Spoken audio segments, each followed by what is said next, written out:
Greetings, fellow South Africans. While I was doing my research, I came across an opinion piece on the Daily Maverick website, and the author of this opinion piece is Thozamile Botha, and I would like to share his article with you. But before we get there, let's ask Daily Maverick, or DM, if they can give us some insight on the author. DM, over to you.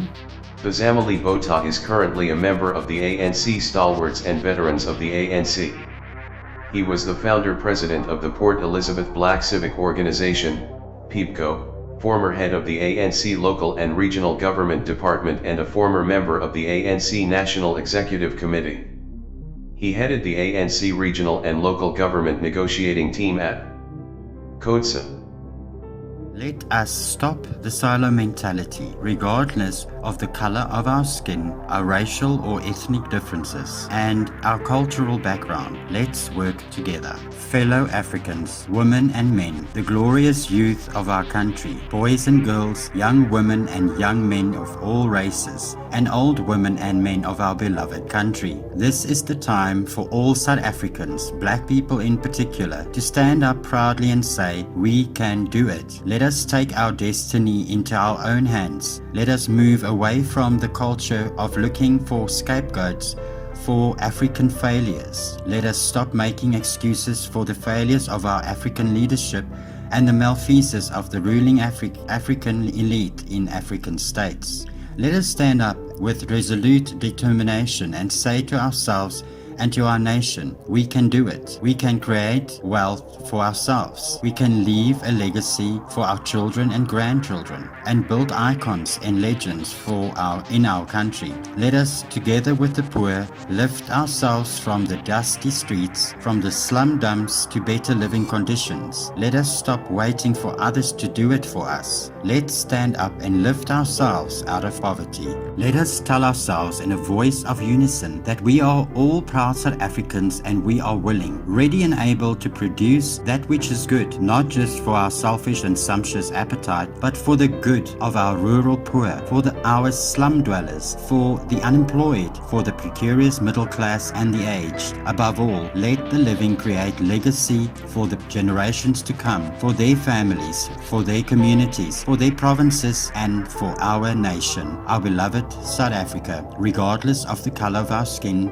our racial or ethnic differences, and our cultural background. Let's work together. However ugly our history may be, we have a duty to build on the ruins of the past. We have a duty to protect the good things that we inherited. It is our responsibility to leave behind a better South Africa than we found in 1994, and not to ravage what we have found. We must stop destroying our state institutions, our centers of learning, our health and social facilities, only to blame colonialism later. It is about time that we embrace one another and learn from the mistakes we have made in order to progressively move forward as a united people. While we should not forget or destroy history, we must move out of the comfort zone of blaming all our social and economic ills on our historic past. While we must not forget the past, we must resist the temptation to use it as a comfort zone to justify our own errors.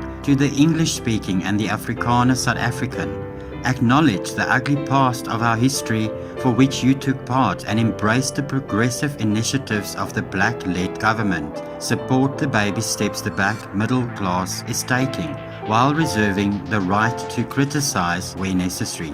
Fellow white South Africans, stop resenting the small steps black people are taking into the economy by blaming everything on black economic empowerment. rise above the myopic lens and hold hands with the black people who are taking initiatives to ensure that they succeed. Only this way can we build a strong South African nation free of racial, cultural, and ethnic prejudices. Blacks too have to move away from the use of regressive concepts and emotive narratives such as white monopoly capital, which only serve to reverse the gains of our hard-won democracy. Only if and when we become a proud nation can we build a strong and sustainable economy for the country. There is no way our country can be strong and our economy can grow with an English, Zulu, Xhosa, Afrikaner, Jewish or Venda economy. We must begin to acknowledge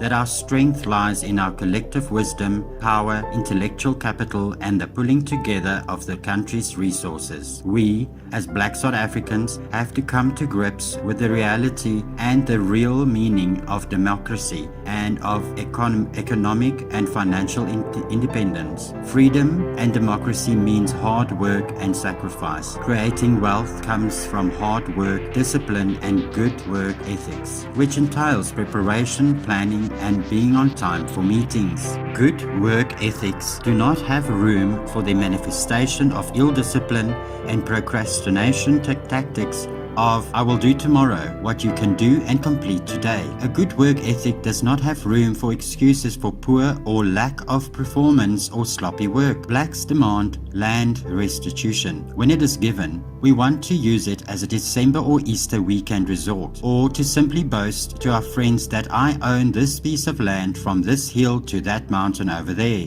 There is no pointing to how much development has initiated or improvements made since the previous farmer. Instead, we destroy that which we found on the land. This kind of behavior I call regression. O.R. Tambo said, and I quote, "Learn from the enemy also. The enemy is not necessarily doing everything wrong. You may take his right tactics and use them to your advantage." Close quote. Black South Africans must learn from the Afrikaners to form a volksbeleging, a letsema, for us to give meaning to the concept of broad-based black economic empowerment, to enable black people to jointly create vehicles such as black-owned and driven investment initiatives. We must begin to work with fellow Black South Africans to support their own initiatives by investing in them for their own good and for the good of their children and their grandchildren. Economic empowerment should not be seen as a get-rich-quick scheme. It must not be designed to make the rich richer at the expense of the poor. The lesson from the Afrikaner is that 500,000 of them, each contributing 150 per month, are raising 75 million rand a month and 900 million a year, and investing this in their own projects to lift themselves out of poverty. The Afrikaner informal settlement in Pretoria North are laid out with streets, and they use borehole water and give dignity to the inhabitants. We are over 50 million black people in the country. If only 1 million of them were to make a subscription of 250 per month, just imagine what that would give a black business initiative in 1 month. 250 million rand. This means that instead of borrowing from the bank and incurring debt, blacks can use their own money to create wealth for themselves instead of investing stokfella money in projects blacks do not benefit from. A new investment initiative is about to be started. It will be announced soon to give opportunities to black people to empower themselves. Stop the silo mentality and create vehicles, cooperative, stokvel, letsema, which are designed to enable the poor to invest in areas of the economy they would never have been able to invest in their lifetime. Let's upgrade spaza shops into trading stores and local supermarkets. Open building material stores in partnership and share skills to help one another in improving our quality of life. DM. Thanks for watching. We'll be back with more news on Scholars for Life.